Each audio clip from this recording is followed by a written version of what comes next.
Friends ரகடிக்க ஆசை serial today episode என்ன மாதிரியான ட்விஸ்டாக்க போகுதுன்னு பார்க்கலாம். ரொம்பவே கோபமாக முத்து இருக்காங்க. மீனை போயிட்டு பூ விற்கிறவங்க கிட்ட போயிட்டு என் புருஷன் எந்த தப்பும் பண்ணலை, அவர் இப்படி நடந்துக்கிட்டாருன்னா அதுக்கு காரணம் அதுதான் சொல்லிட்டு எல்லா விஷயமும் சொல்கிறாங்க.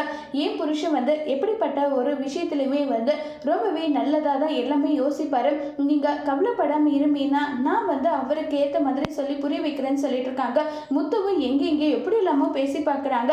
யார் என்ன பேசினாலுமே அது வேலைக்கு நடக்கிறதுல காரணம் என்னன்னா டிராஃபிக் போலீஸ் அந்த மாதிரி நடந்துக்கிட்டதுனால இப்போ என்ன காரணமும் இல்லாமல் ரொம்பவே வருத்தத்தில் இருக்காங்க. உடனே இன்ஸ்பெக்டர் வராங்க. இன்ஸ்பெக்டர் வந்ததுமே இங்கே பார், இங்கே பர்சனல் வெஞ்சன்ஸ் எல்லாம் நீ வச்சுக்கிட்டு இப்படியெல்லாம் பண்ணாத, அது ரொம்ப பெரிய தப்புன்னெல்லாம் சொல்லி ரொம்பவே கோபப்பட்டெல்லாம் பேசிக்கிட்டு இருக்காங்க.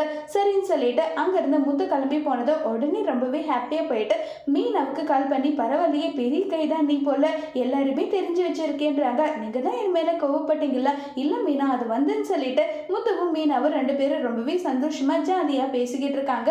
அப்போ நம்ம ரோகிணி தூங்கிட்டு இருக்காங்க. அப்போ அடிக்கலான்னு போகிறாங்க மனோஜ். ஆனால் மனோஜால் அடிக்க முடியறதில்ல. உடனே திரும்ப அம்மா எனக்கு ரொம்ப கஷ்டமாக இருக்கு, ஏன்னா அவளை அடிக்கிறது ரொம்ப வருத்தமாக இருக்குன்னு சொல்லிட்டு பேசுகிறாங்க.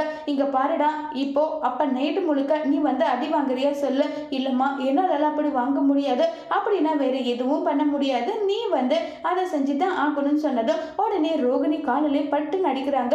உடனே மனோஜ், என்ன மனோஜ் இது, எதுக்காக என்ன அடிக்கிறீங்க, நீங்க ஏன் மனோஜ் என்ன அடிச்சிங்கன்னு சொல்லிட்டு இருக்காங்க.